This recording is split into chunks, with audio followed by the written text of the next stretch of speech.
This happened back in 2015 when my ex-boyfriend and I went camping in Mendocino, California.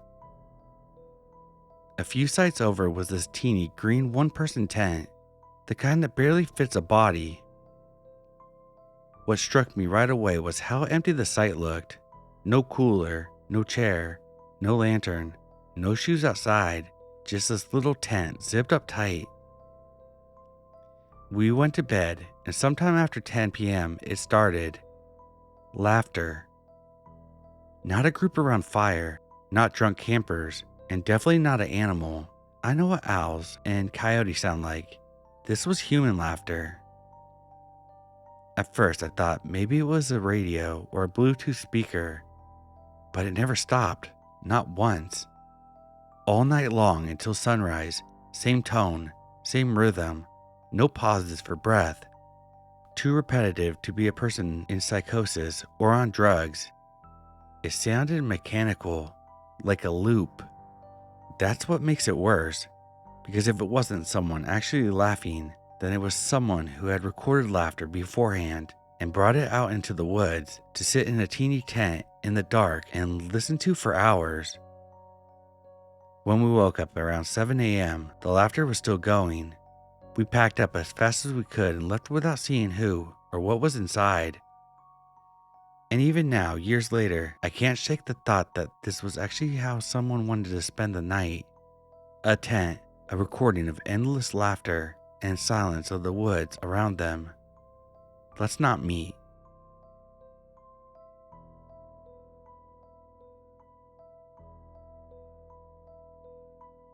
I'm a teen female. I was playing with my cousin at 9 years old, and we were forced to stay on the porch so we didn't wander. Then a truck slows down and stops by our house. There's a man in the truck with a kid in the back. He tries to talk to my 5-year-old cousin, says that he knows her mom, and even gives the name of her mom. My cousin, being stupid, is about to go up to the truck, but I grab her arm and pull her inside. My memory isn't the best, but I'm pretty sure he drove away, and my aunt didn't exactly know him from what I said. So yeah, was this a potential kidnapping situation? For context, this was very long ago, and I was only 9.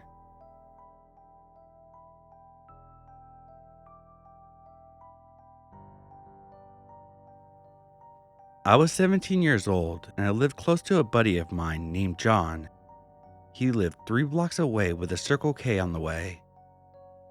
It was a random weekend night around 11 p.m., and he asked me if I wanted to come over, play zombies, and smoke, cause his parents were out of town. So I agreed.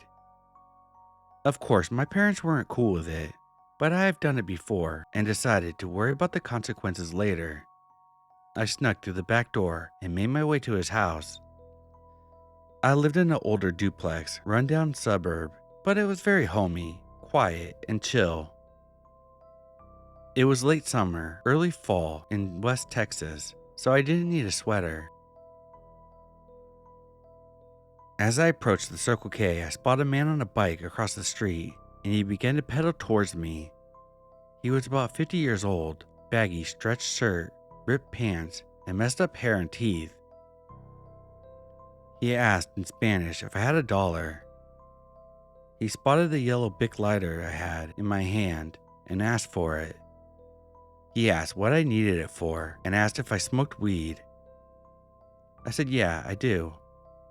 He then said he doesn't and that he smokes ice instead. I said, cool, man, and fast walked into the store. I didn't have any money, but I knew I had to get into a well-lit area away from that guy. After about 10 minutes, I crossed the stoplight street and got to John's house to see him waiting for me in the front yard. I told him about it, but we didn't dwell on it. After a couple bong rips, joints, zombie rounds, and red velvet cake, I knew it was that time, and I knew I couldn't stay the night. I said my goodbyes, thanked John, and made my trek home. I was still stoned and mainly paranoid about the cops since I was 17 and had a little pot on me, but after I crossed the street and passed the Circle K, I felt better since I could see my duplex. As I walked towards my home, I heard a bike pedaling around, and because it was 3 a.m., you could hear everything. I saw the same bike guy from earlier, and he was eerily riding in circles under the street lamp at the very end of my block. My heart sank. I darted to my apartment, and when I did, he spotted me and yelled, "Oi!" I ignored him and ran the same direction he was pedaling towards, but I made a sharp turn left and hopped into my backyard and snuck back inside. He was about 200 feet away from me when I jumped into my yard. I locked the doors and kept the lights off and went to the front window where I could have a better view of the street.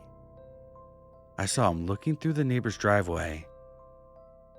He eventually pedaled away, but safe to say I didn't sleep at all that night.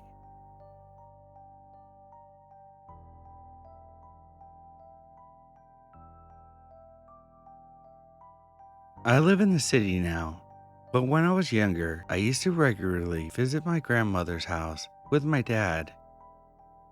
My cousins were almost always there too, and we used to play together when I was little in the village, well, more like a smaller town. When me and my cousins went to play at the park, there was always this abandoned club nearby. It used to be popular back in the day, but now all the windows were broken. The door was made of glass and almost everything was vandalized and graffitied everywhere. I was always curious about what was inside, but I never had the guts to even ask my cousins to go in there. Even during the day, the club felt so off. I don't even know why. Maybe because it was surrounded by trees and it just had this weird vibe. When I was 13 or 14, I don't remember exactly. I had a friend who was in the same grade as me, but he moved to another country. He would visit every summer, and every time he came back, he'd call me up. One summer, we were really bored, and I came up with this idea that we should finally go into the abandoned club. He was braver than me, so he said he'll go on first because there's no way I had the balls to go first. At 10 p.m., we arrived there on our bikes.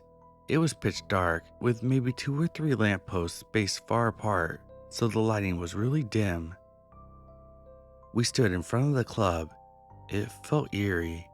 We spent 20 minutes just trying to gather enough courage to go in. Finally, we did. We climbed over broken glass at the door and squeezed through. Once we were inside, we turned on our phone flashlights. The place was a complete mess. Garbage bags all over the walls, some needles on the ground, which was honestly scary to see, and the whole interior was just weird. It was a pretty big space with this odd architectural paths that led around in circles for no reason. Me and my friend were scared shitless. We tried to stay as quiet as possible so we wouldn't wake up any of the junkies or whatever else might be living in there. Then, while I was staring at the bar counter for like 5 seconds, my friend disappeared. My heart dropped. I did a full 360 with the flashlight, and he was gone. I yelled his name, and then something jumped on me from behind. It was him, laughing so hard, while I was having a heart attack. While I was mad, I was also super relieved. But while he was laughing, I suddenly heard another laugh that wasn't his. I actually heard it at first, but it didn't fully register until it clicked. That laugh wasn't supposed to be there. I turned my flashlight towards the sound, and there was this guy, a hobo, I think. Tall, skinny, with long, messy hair. I couldn't see his face properly. I screamed and bolted out of there with my friend. We jumped on our bikes and pedaled so hard back to my grandma's house. That was seriously one of the scariest things I've ever experienced. Later that night, when we finally talked about it, I asked, how did we not hear him? We were dead silent. Every step we made was so loud. So how in the hell did he get that close without a sound? And the fact that he was laughing with us made it so much scarier. He was probably insane or something.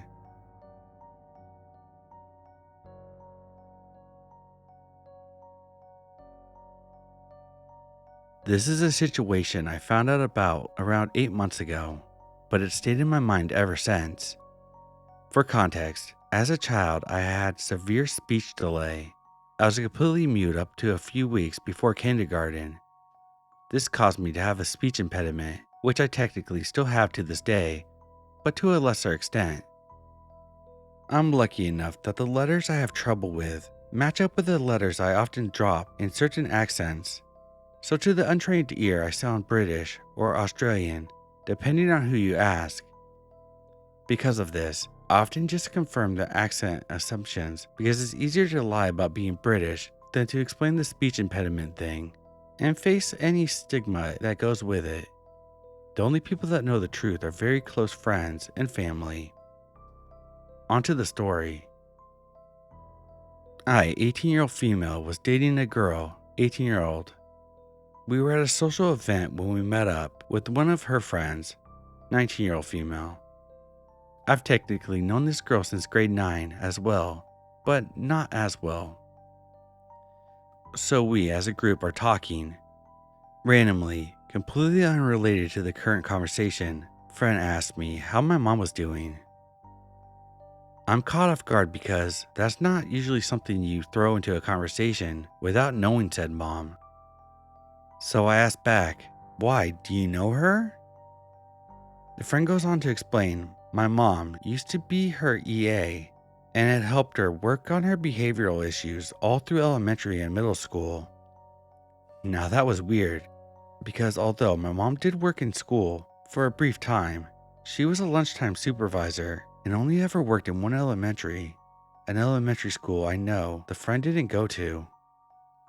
So I asked the friend if she's sure it was my mom because she wasn't an EA. She confirms because my mom used to talk to her about me all the time.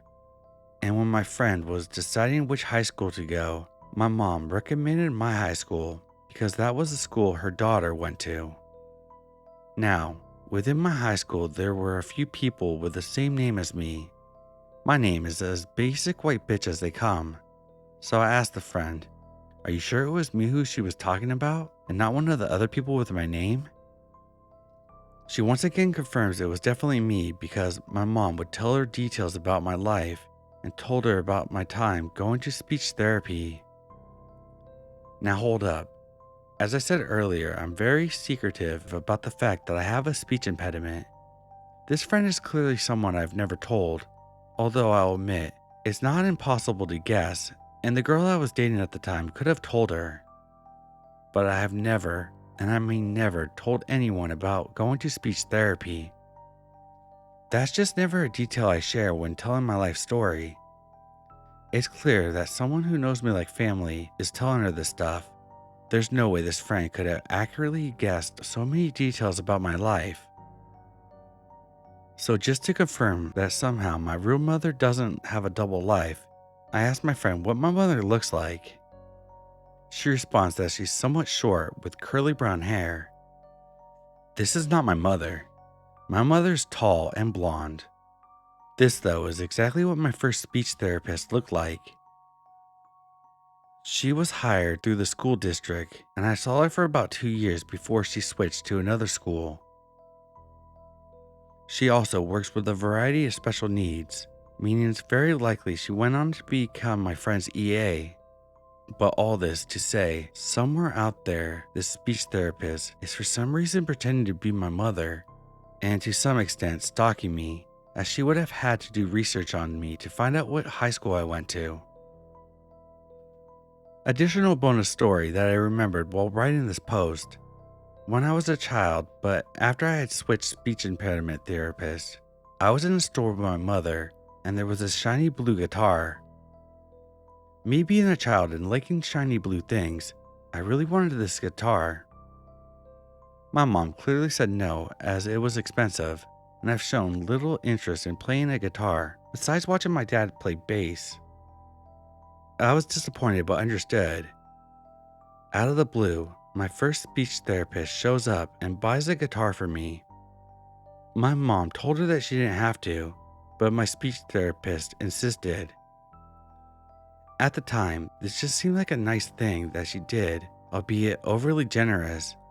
But now knowing she's pandering around, pretending to be my real mom, it definitely paints the situation in a different light.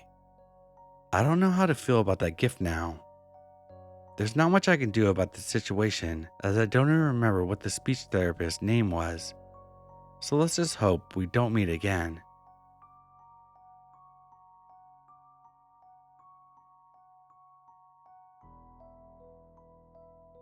I was 11 the first time I saw him. I'd just gotten out of school, and I remember being hot and tired, but still excited because I had chore money in my backpack. $8 and some change crumpled into my bag next to my mechanical pencil I found on the floor. That's high quality shit. That was enough for a Happy Meal, nuggets, fries, the little toy I would pretend I didn't care about, and a Sprite. Heaven. The McDonald's was only a few blocks from school and up the hill from my apartment. My mom wasn't crazy about me walking around alone, but she also worked 2 jobs and couldn't pick me up most days. If I got home before 5 and didn't talk to strangers, she didn't ask too many questions. I kept my phone on 50% brightness to save the battery, pretended like I was grown, and slid my earbuds in like I had somewhere important to be. That McDonald's became my little kingdom. Booth by the window, shoes kicked off under the table, watching YouTube Vine compilations on a cracked phone while I sipped on Sprite like it was champagne. I had just discovered Tumblr that year. I was reposting Melanie Martinez fan edits and thinking I understood what the word aesthetic meant. I was 11 going on 20, or at least I thought I was. That's probably why I didn't think it was weird when he sat near me. He didn't work there, I knew that much. He was too old to be hanging around during school hours, and he didn't have a uniform. But the first time, I assumed he was just waiting for someone. He had a navy hoodie, sleeves pushed up, a raggedy backpack next to him, like he was also getting out of school. He looked maybe 17, 18 at the oldest, with a face like he just started growing into it. Tall white boy, deep voice. He looked like one of those SoundCloud emo rapper dudes. "You draw?" he asked, nodding at my sketchbook. I shrugged, trying to act unbothered. "Kinda," I said, not like for real. "You got talent," he said. I felt my chest puff up a little. Nobody ever says stuff like that to me, especially not older boys. At school, most of the guys my age were busy with whatever the popular trend was. This one, he looked me in the eye when he talked. Made me feel seen. The next time, he was already there. Same booth, same backpack, same easy smile when I walked in. "You again," he said. "You're following me or something?" I laughed, a little too loud. He always knew what to say to make me feel grown. He asked about school, about my drawings, about music. Then he started asking about other stuff, like what my background was and what guys I liked. He said I didn't talk like the other black girls he knew, whatever that meant. I didn't even know how to respond to that one. But still, I came back week after week, sometimes twice a week if I had extra change. And he was always there, like it was planned.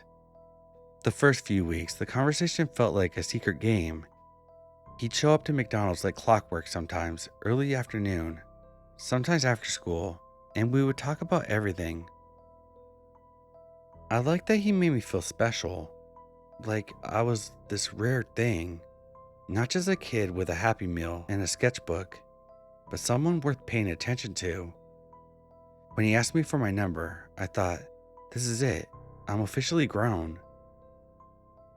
I still remember the moment I handed him my phone, watching him punch in the digits. It felt thrilling, like I was stepping into a world I wasn't supposed to know yet. My fingers brushed the screen, hesitated for a second, then I pressed send on the first text I ever wrote him. "Hey, it's me."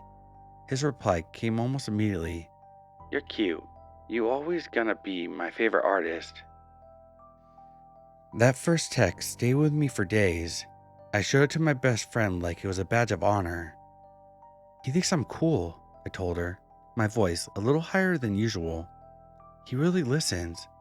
She shrugged, told me to be careful, but I didn't want to hear it. Middle school kids always try to act like they're grown anyway. Everyone's pretending. I was just pretending better. Sometimes he would ask me stuff that felt off, but he always said it like it was a joke, so I played along. Like out of nowhere, he'd be like, "Do you say the N-word? Be real." Or, "What would you do if someone called you that at school?" And then one day he asked, "So can I get an N-word pass?" You know I'm cool like that, right? I remember laughing, but not because it was funny, more like I didn't know what else to do. Then he hit me with, "I'd trade you $5 and a Sprite if you'd be my personal slave for the day." And when I froze a little, he was like, "Chill, I'm just joking. Damn, you're sensitive." He'd sometimes try to talk hood around me, saying stuff like, "On gang," or, "Yo, you trying to wild out?" in this fake deep voice that didn't even sound like him. At the time, I didn't know what the hell he was on, but looking back now, he was testing me.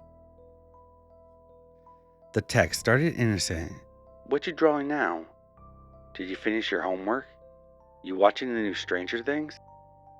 He even sent me links to music, playlists he said reminded him of me. But over time, things got a little different, a little heavier. He'd ask me stuff that made me pause, questions about my body, if I started changing yet, who I liked, if anyone had kissed me. I felt weird, but also proud to answer, like I was a grown woman sharing secrets with a friend. Sometimes I get texts when I was supposed to be asleep. "Bet you look good in your PJs. You staying up late thinking about me?" I told myself it was a joke, that he was just being funny. It was part of the game. I learned the rules. I wanted to be in on it. After all, kids at school were trading stories about boys and crushes like it was some kind of competition. I didn't want to be the only one who had never been talked to like that. But even then, there were moments when my stomach flipped. When he asked if I started growing hair yet, or sent me a picture of him gripping his pillow. I didn't know what to say, so I didn't say anything. I didn't want to lose him, and besides, I thought I was grown enough to handle it. I thought I knew what I was doing. Still, I kept going to McDonald's even on days I didn't have much money. Sometimes I sit farther away, pretending not to notice him watching me. I told myself I was just being cautious. I told myself I was in control. But the truth was, it was getting harder to breathe when he was around. Like the air was thicker, heavier, and I didn't know how to make it stop. It wasn't like I told my mom about any of it. I knew she wouldn't understand. She was busy with work, bills, and trying to keep everything together. I was supposed to be a kid, not dealing with this stuff. So I kept it all inside, tucked away under layers of laughs and texts and drawings. Looking back now, I can see the signs I missed. The way his smile sometimes didn't reach his eyes. The way his questions stopped being about me and started being about control. But back then, I was 11, and I thought I was grown, and that was my mistake. I thought blocking his number would end it. When my mom found the text, she didn't scream or curse like I thought she would. She just stared at me, emotionless. Then she said real quiet, "You blocked that boy. Don't answer. Don't go back there. Understand me?" I nodded. She didn't say anything else, just walked out of the room and left me sitting there with my heart pounding and my phone locked in her hand. I told her I'd stop going to McDonald's, and for a while, I did. I stayed home after school, watched anime reruns on my tablet, sketched in silence. My bestie kept texting me to hang out, but I kept saying no. I wanted to be good, I really did, but something about the quiet made me feel itchy. I missed the way he made me feel seen, like I wasn't just some awkward kid in Velcro sneakers. I missed the attention. Even if the words were weird sometimes, even if the questions made my stomach twist. So one Friday when my mom had a double shift, I walked back to McDonald's. I told myself I wasn't going to talk to him. I just sit, eat, leave. That was it. I had $10 from babysitting my cousin the weekend before. I ordered a Happy Meal. Even though I told myself I wasn't a little kid anymore, it just felt safe, familiar. He was already inside. Same hoodie, same old backpack, same smile. But it didn't look soft this time. It looked sharp. He watched me sit down at the booth by the window like he had been waiting. I thought he'd maybe give me a nod from across the room. Instead, he walked straight over and slid in next to me. Not across, next to me. Right there on the same side, his body pressed against mine.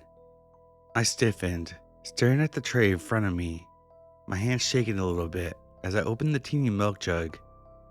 "You've been avoiding me," he said, low and flat. I tried to laugh. "Nah, I've just been busy, homework and stuff." He didn't laugh back. Instead, his leg pressed harder against me, and I could feel how much taller, how much bigger he was. He was taking up all the space. I suddenly felt how small my arms were, how my hoodie sleeves were bunched up at the wrist because I hadn't hit my growth spurt yet. I wasn't grown. I wasn't even close. He leaned in, his hot-ass breath hitting my face. "I thought you were different. I thought you could handle grown-up things, but you're just like the rest of them little girls. Scared." My whole body went still. Then, without warning, he put his hand on my thigh, hard. He gripped it tight, his fingers digging in like he was trying to leave a mark. I winced, but I didn't say anything. My whole brain just shut off. He wasn't even looking at me anymore, just staring straight ahead, his fingers still pressing into the soft part above my knee. "I thought you were actually mature," he said, almost like he was sad. "Guess I was wrong." I don't even remember standing up. I just remember the sound of the tray clattering to the floor, my fries spilling under the table, the little toy bouncing out of the box and rolling near his foot. I didn't stop to grab it. I didn't look back. I walked out the front door like I had somewhere to be. Then I ran the second my feet hit the sidewalk. I didn't cry until I got home. I didn't tell my mom. I didn't tell my friend. I just went straight to my room, curled up under a blanket, and felt my thigh throbbing where his fingers had been. After that, I didn't go anywhere but school and home. Even walking past McDonald's made my stomach twist. That Friday was the last Friday I tried to act grown. It was the last time I let myself believe that I was in control. Looking back now, he saw me alone. He saw how eager I was to be taken seriously, how easy it was to plant compliments like seeds and watch them grow into something he could use. And I gave him room. I let him sit next to me. I laughed when he said creepy things. I answered texts I didn't even know how to read right. But I was 11. I just knew I wanted to feel special, and he knew exactly how to use that. I think about that grip on my thigh more than I want to admit. Not because it hurt, but because it changed something in me. That moment snapped the fantasy clean in half. I wasn't grown. I was a little girl in a hoodie too big and a heart too soft to carry the weight he put on it. I remember how fast the fear came rushing in, how fake all the flirting felt after that. I remember silence afterwards. That kind of sticks with you. To the high school boy who saw a little girl and thought she was something to play with, let's not ever meet again.